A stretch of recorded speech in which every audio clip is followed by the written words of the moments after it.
Living together means splitting the bills. After years of distance, Karen suddenly insisted on moving in. Caught off guard by her abrupt demand, the usually calm Robert was furious and proposed they split the living expenses. But Karen retorted, "What? I am letting you spend time with adorable Emma, and you want to split costs? If that's how you feel, you'll never see Emma again." Little did anyone know the shocking truth behind Karen's bold statement. I'm Olivia and a 60-year-old housewife. Robert retired early, but got rehired at 60. It's been 2 years and he's still working. We have a daughter, Karen, but we have been estranged since she left home after high school. Even though we weren't close, she's still our precious child. We always wondered about her well-being, but no news meant good news, and we were content with our peaceful retirement. Then, out of the blue, she reached out to announce her marriage. It was a surprise, but knowing someone was there to look after the self-centered Karen was reassuring. However, 5 years passed and we started drifting apart again. One day, Karen unexpectedly called. "You're 60 now, right, Mom? It must be tough, just the two of you." We're not that old yet. "But you're aging every day, right? So I decided to move in with you." "What?" "We're moving next week. See you then." She hung up before I could respond. I tried calling back, but her phone was off. I then tried reaching out to her husband, Thomas, but he didn't answer. Karen has always been stubborn and self-centered. She believed the world revolved around her. When things didn't go her way, she would throw tantrums. We even had neighbors call the police on her. Don't cause trouble to others.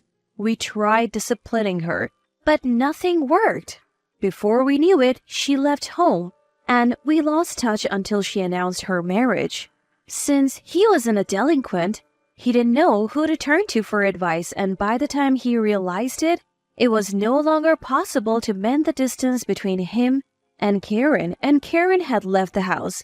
I didn't hear from her for several years until it was reported that she got married. We had no idea how she lived during those years. She got married, had a child, but as an adult, she was free to make choices. Thomas seemed kind-hearted and more reasonable than Karen. We hoped marriage would change her, but it didn't. Even as a mother, Karen remained selfish. When Robert came home from work, I told him everything. He said, "Leave it to me." True to her word, Karen arrived the next week with Thomas and Emma bringing all their belongings. I could see that they had brought in their furniture and household items and were eager to stay. She declared, "I'm taking my old room for Emma," and started setting up. Emma seemed restless, and to make matters worse, Karen took over Robert's study. Furthermore, Karen takes over Robert's study without permission. "We'll use this room," she announced, instructing Thomas to move Robert's things. Thomas, ever the obedient husband, complied. If a family is harmonious, that's great, but this couple seemed more like a master-servant relationship than a loving pair. Then Robert stepped in. "You can use the room you were in before, but don't you dare touch my study. Get out now." He snatched the bags they were moving and kicked Karen and her husband out. "What's your problem? You're old and retired. You don't need a study." "How can you say that? Your father is still working." "I have to keep working to make ends meet. I can't afford to feed you two for free. You'll pay half for the room, utilities, and food. If you're even a day late, you're out." "Excuse me? We're offering to take care of you in your old age and you want us to pay? We should be charging you for our help." "I'm not so frail that I need a foolish daughter like you to take care of me. If you're unhappy, leave." "We'll get to live with adorable Emma. What's there to complain about? If you keep this up, you will never see Emma again." Emma was born 5 years ago, and we have hardly seen her since. Threatening to keep her away now doesn't mean much. So what? What? You think bringing up Emma will get you everything? That she's some precious bargaining chip? What? Robert's unexpected comeback left Karen speechless. It's not that we didn't have any affection for Emma. We wished Karen understood that since we hadn't been able to meet much before, Using Emma as an example now was pointless, but Karen didn't get it. She seemed to shift her focus, accusing her own father of being a cold-hearted old man who couldn't love Emma. When asked about the real situation, Thomas said the apartment they were moving to was going to be demolished due to its age. They were told to leave immediately, and it would be a big help if they could stay at Karen's parents' house. He admitted he felt pathetic, unable to afford moving expenses or rent.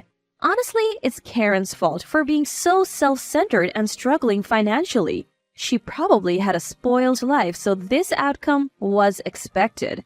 But young Emma had nothing to do with it. She's at an age where adults should protect her. With that thought, the idea of settling conditions without consideration seemed wrong. Interrupting the ongoing argument between Robert and Karen, I chimed in. I'll give you 1 month. Either move out and live as a family of 3 in a new place, or pay half the living expenses and live with Dad as he suggests. Hey, you know how selfish Karen is, right? If we allow this, she'll definitely take advantage of us. We'll cross that bridge when we get to it. Trying to calm and outrage Robert, they decided on a 1-month trial of living together. Sure, as Robert said, if we showed leniency, Karen might cling like a leech and never let go, but showing a bit of understanding towards Karen might ease things. We decided to use this month to figure out Karen's intentions. Karen was a housewife and didn't work outside. Thomas left the house at a fixed time every morning and returned at a set time. It turned out that, perhaps because Karen was a housewife, their 5-year-old grandchild had never been to a childcare center or preschool. When asked, Karen said, "It's a waste of money. Thomas doesn't earn much." But Thomas wasn't home on weekends. According to Karen, he was working a part-time night shift as a security guard. If you have time to laze around during the day, why not get a part-time job at the supermarket? I couldn't help but comment. You used to laze around at home watching Korean dramas. Why should I be the only one working? Karen snapped back. Thomas always seemed thin, but since they started living together, he seemed even thinner. Was this Karen's strategy? To show a weakening Thomas and gain sympathy? Determined not to fall for such tactics, we decided to just watch from the sidelines. Then, one day, Emma, playing alone in the living room, suddenly said, "Mom is waiting for Grandma and Grandpa to get awake." Confused, we asked, "What do you mean?" "Well, she wants them to go to a place called heaven." Karen rushed out of the room, her eyes wide in shock, and quickly she hurriedly covered Emma's mouth and carried her back into the room. From inside, voices could be heard, with Karen telling Emma not to say unnecessary things and to watch a video and stay quiet. Emma seemed distracted by the promise of her favorite video. Karen emerged from the room acting as if nothing had happened. Kids say the darnest things. She probably picked up that line from TV or something. But would a child say something so specific without hearing it regularly? I don't think it's a word that comes out unless you hear it on a daily basis. I suspect Karen has been talking about our assets and how she can get her hands on them. Whether Thomas knows about it is unclear, but she seemed to discuss it openly in front of Emma. Enough with the lame excuses. Explain yourself. Come on, Mom. Don't look so scary. It's just something a kid said. Don't take it seriously. Well, just so you know, there's no inheritance waiting for you. Karen's expression changed at those words. Her eyes filled with resentment. Just then, Thomas came home. It was the weekend and he wasn't supposed to be back because of his night shift. His unexpected return clearly startled Karen. Thomas confronted her, spilling the contents of a thick envelope. What's the meaning of this? I picked up one of the scattered items from the floor. It was a photo of Karen looking intimate with another man. So while I'm working nights, you leave our child alone to go out? Thomas explained that when they left their previous apartment, he had said goodbye to the landlord. The landlord had mentioned how living with Karen's parents would be good for Emma, which puzzled him. He later found out that Emma had been left alone at very late hours.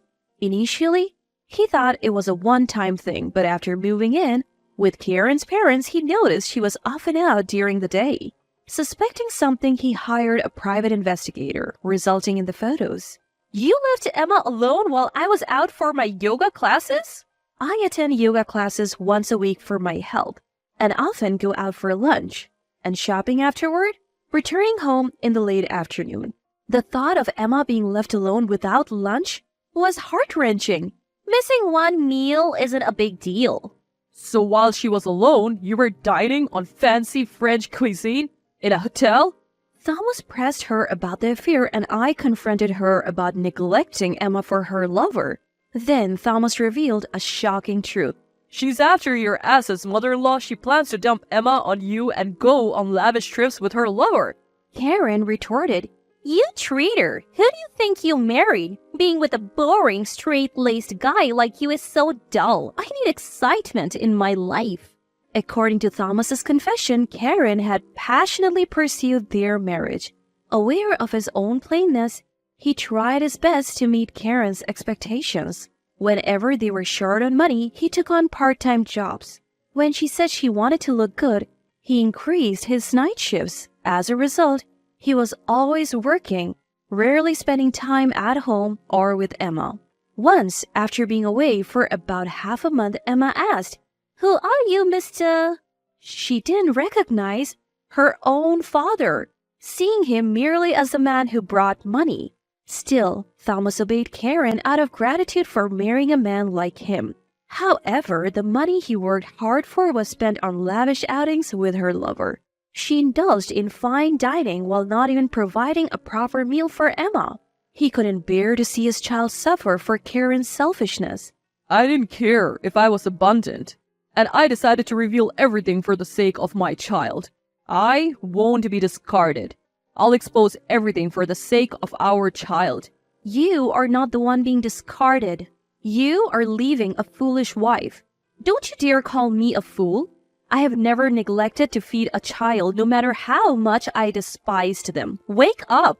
I won't pretend I never despised Karen for her rebellious ways. Honestly, I did. Deeply. But I never denied her food. To think my own daughter would...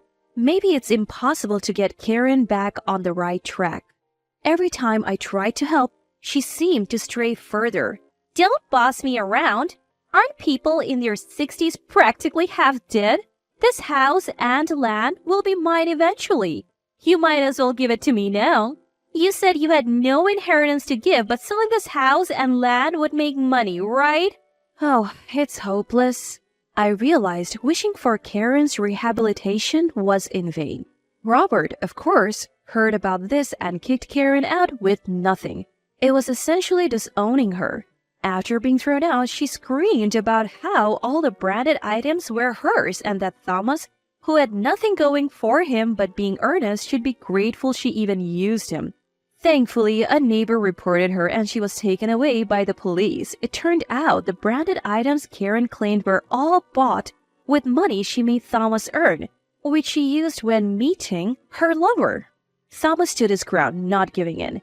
He not only divorced Karen but also secured compensation and child support in the divorce settlement. Karen named her lover as her guarantor.